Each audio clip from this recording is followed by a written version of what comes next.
Hello, everybody. Good morning. Happy Tuesday to everybody, and thank you for hopping in.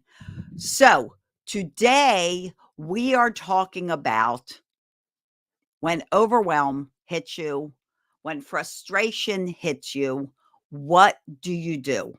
Because this is very important in getting control over your actions and your reactions, in staying calm, basically. And I'm all about that. I'm like the calm crusader. I'm all about you guys staying calm in stressful situations. Okay. Because that's how we truly learn emotional intelligence. And that's how we role model and teach emotional intelligence to our children or just other people that we are having a relationship with and communicating with. So, before I get started, let's talk about who I am in case you're new to my broadcast. And if you are new, welcome. Give me a hashtag new. Thank you for joining me. I'm Celia Kibler, family and relationship empowerment coach. I'm the award winning author of Raising Happy Toddlers, How to Build Great Parenting Skills and Stop Yelling at Your Kids. That won the Mom's Choice Award. Also, 3 children's books all about me. I am grateful and being different is fun. I am the founder of the International Day of Calm and the Day of Calm Foundation coming up on April 5th. So go to dayofcalm.org and pledge our day and sponsor if you're willing to. We appreciate all contributions. I am the founder of Pumped Up Parenting and the co-founder of Fun Fit Family Fitness, a mom of 5 kids, 2 I gave birth to and 3 I gained through marriage, and a grandma to 9. And I've been a real life parent for over 41 years. And my professional and educational experience spans 50 years. So let's get started on talking about how I can help you and what you can do in situations of overwhelm and frustration. And let's face it, we get overwhelmed doing some things at home or at work, or even when we're out and about and there's too many people and you get overwhelmed.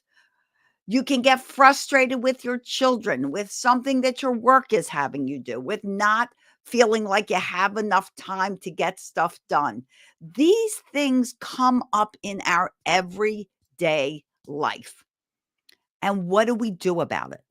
How can we help ourselves be in control of a situation? Because honestly, you're the one in control. Everything you do is your fault, good or not so good. So if you do great things, your fault.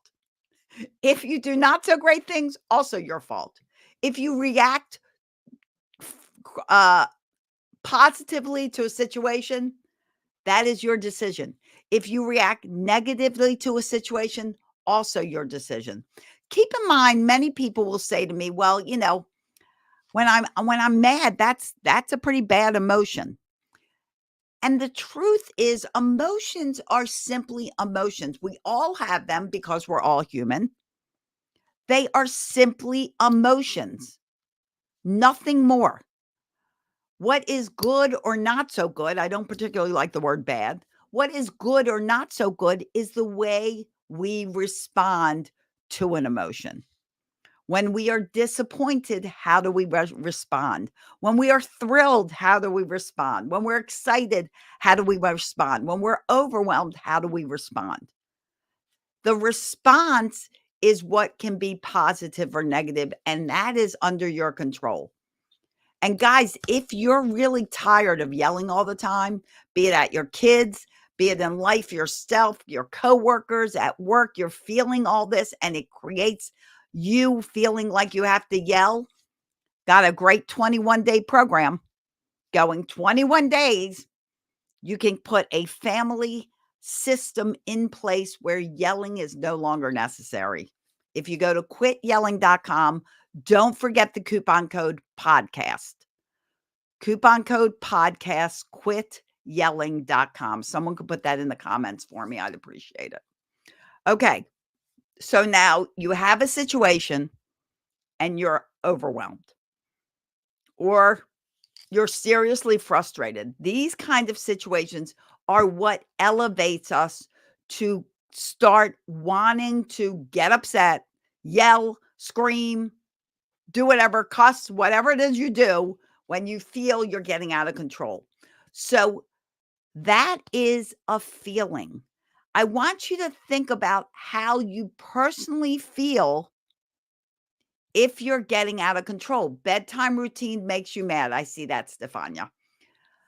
So, what you can do for a bedtime routine is make sure it is done the same way every day, day after day after day. A routine creates a habit.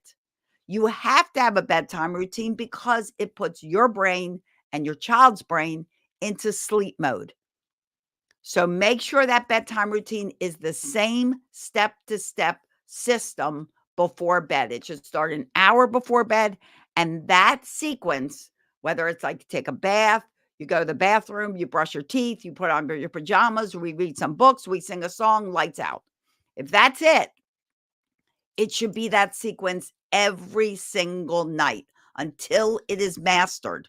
Don't give up on it the second time you do it and it's not working. It's not working because nobody's good at it yet. Give yourself a chance to master it. Give your child a chance to master it. It will make them more confident. It will make them more independent. And they will be able to settle down for bed much easier. So I hope that helps. Okay. So, what do you do in that situation if it makes you irritable and overwhelms you and makes you mad? Really analyze it. What is it? Were you doing what I was asked, what I was explaining? Are you staying consistent? What is it? You're so welcome, honey. What is it about that situation that is frustrating you? And how can you make it better? So here's one technique I want to share with you when you're feeling angered. Okay. You know Peppa Pig? Well, it's not about Peppa Pig, but I do call it Peppa. PEPA. Pause, evaluate, plan, and act. Okay. Just like I just did to help Stefania, we slowed down, we paused. Let's evaluate what's going on. Is that nighttime routine? Is it really structured? Is it really done step by step? Are we doing it every single night in the same order, the same way until it is mastered? Then, just like we did, well, it must not have been because what I said helped Stefania. So now she has a new plan.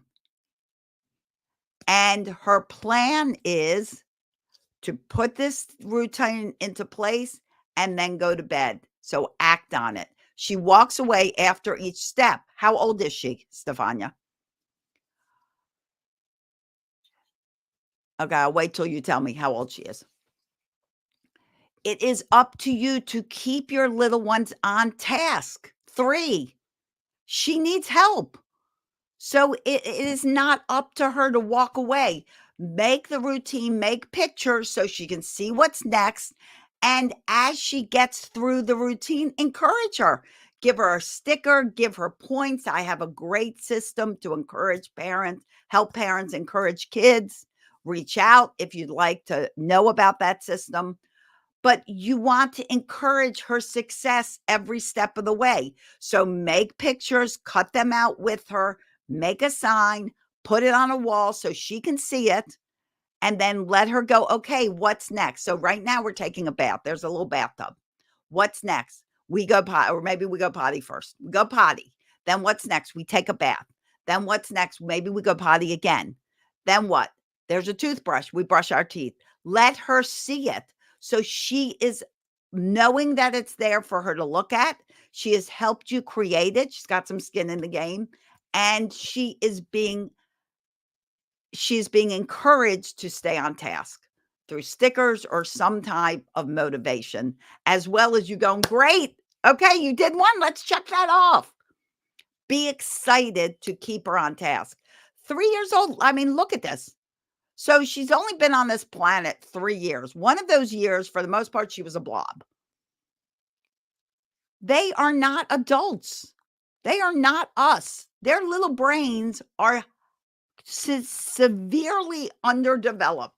Our human brains don't develop until we're 25 years old. She has 22 more years to a fully developed brain. It is up to us to guide them, coach them, encourage them, not always do for them. Okay, wait, I have to unfold my leg because it's falling asleep. So remember that. We have to encourage our children to stay on task. If you're getting overwhelmed and upset trying to work with her or your child or a coworker, then you're tearing down the whole relationship. Yelling, screaming never solved anything. And it makes children afraid of you and certainly not cooperative. It will make them more defiant. So depending on how you want your child, if you're screaming and yelling, that's what you're going to get. Okay? So let's talk about Peppa again. Things are getting overwhelming. Things are getting frustrating. You could start screaming and yelling and let your frustration out, or you could take a step back. You can pause. You can think about what is actually going on here. Evaluate. Then you can make a plan. What is a better way to approach this that would be productive and constructive? And then act on that plan. Peppa. And once you think about the word Peppa in your head, you've already paused. So you've already paused. You have to get control of your emotions before you can ever model good emotional intelligence to your children. If you are screaming and yelling because you're overwhelmed or frustrated with them, they are learning to scream and yell when they're overwhelmed or frustrated. If something's not going right and you're disappointed and your child's disappointing you or someone else is disappointing you and you throw a tantrum, which is basically what screaming and yelling is, that's what they're going to do back. Anger, frustration, rage creates more anger, frustration, and rage. Calm creates more calm. So if you can look at a situation, you can step back from an argument, even if you're having a heated argument that starts to get heated with your spouse or partner or coworker, give each other permission to take a step back. We need to pause here. We need to take a step back, think about what's going on, and come back when we're not so upset. Because if you don't, boom, you've got a screaming match started and nothing will get resolved. And in fact, it will get worse. Have you ever resolved anything screaming and yelling? No. And as far as parenting goes, if you are parenting your child through anger and rage, you are raising an angry, raging adult, or one that is so intimidated and so afraid of conflict, they grow up to become like a doormat because they become the peacemaker. Everything has to be peaceful. Let me solve the problems of the world and my home. You ruin their confidence, destroy it. People that are screamed and yelled at as kids grow up with very low confidence, second guessing themselves all the time. Give me some kind of emoji if you second guess yourself all the time. That is a lack of confidence. If someone says, "What do you want for dinner?" and you're like, "Oh, whatever you want," and you don't actually voice your opinion, that's because you're afraid of what other people think of you. And you're afraid of what other people think of you because through your childhood, you were always judged. And you were always feeling like nothing you did was right and everything you did was wrong. If you are still yelling at your kids, or you're yelling at anyone, you still cannot control your anger, I encourage you to learn a better way and go to quityelling.com, get the 21 days to stop yelling program, coupon code podcast, because that like drops the price like 60%. Super good coupon code. And learn a better way and put a parenting system in place in your home. We have systems for everything. We go to school to learn how to be a plumber, to learn how to be a doctor, a lawyer, a teacher. We have a school to learn how to be an accountant, to learn how to be a manager. We go to school for everything. Yet people think that parenting, the single most important responsibility on this planet, is not important enough to learn a peaceful, respectful, cooperative way to relate and raise your children. It's not important enough. Career is so much more important, and meantime, kids get left out and feel unloved. And when you feel unloved, you grow up hating yourself. You don't grow up hating your parents, you grow up hating yourself. What kind of childhood do you think someone who goes into an elementary school and shoots up a school had? What kind of childhood created all that anger and rage in that person? Please think twice before you're screaming and yelling at your kids all the time. Before you're showing, I'm disappointed in you, and this is how I respond with an out of control tantrum. And then they have a tantrum and you get mad at them. You taught them.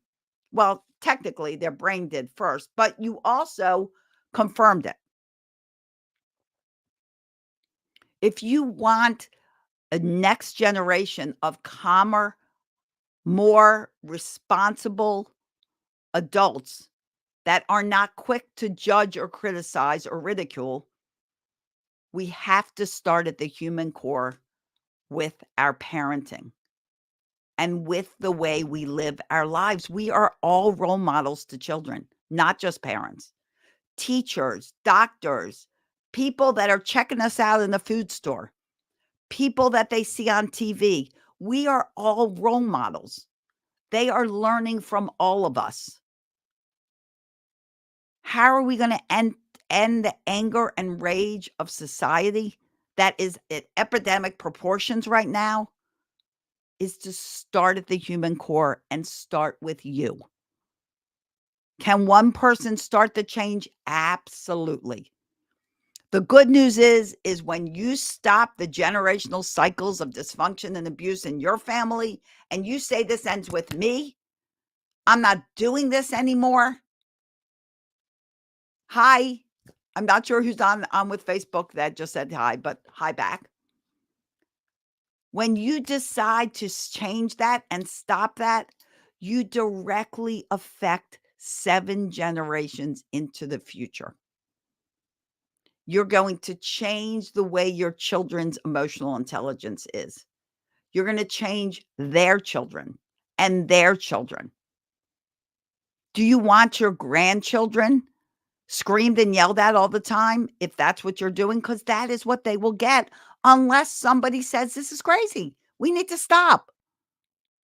We can't keep abusing children, hitting them, treating them like garbage, trafficking, all this stuff to kids like that. They're not human. We own them. They're not human beings. They're under our control at all times. Do you know what that causes? Anger and defiance. And it creates adults that hate themselves. And if an adult hates themselves, if a teenager hates themselves, he's going to take that anger and rage, or she is going to take that anger and rage out in some form. And it will probably not be so good. We have to believe in a better way. You know, on April 5th, the International Day of Calm is coming up. Uh-oh. Why did my video end? What do you mean it ended? Okay, well, I'm staying here on Facebook because my Instagram ended. The International Day of Calm is coming up on April 5th. Go to dayofcalm.org, pledge the day, and don't just pledge. If you can even contribute $1, $2, $5, we can take this to the limits of the world. My teachings and the people on our team are working so hard in so many places. I work in school systems and colleges for parents and students. CL King works in jails and other places where people are confined, talking about how they can get free and how they can stay free. We have people that work in the spiritual field, people that work in the corporate field. All these people come together for the Day of Calm Summit, April 5th, 6th, and 7th, to bring you workshops to help you stay calm in all areas of your life. And basically, I mean, you reduce that stress, you become more intentional, and you stop feeling overwhelmed and frustrated, and you start feeling productive, constructive, respectful, cheerful, happy, more relaxed, more calm, more fun. So join us for the dayofcalm.org. Okay, guys, I got to get going. I thank you for being here, and I wish you days filled with peace, love, tons of laughter. You can still laugh and have a great time and be a wonderfully calm person. So laugh more, find the funny, find your calm, and I'll see you here next time all over the web. Bye-bye, everyone.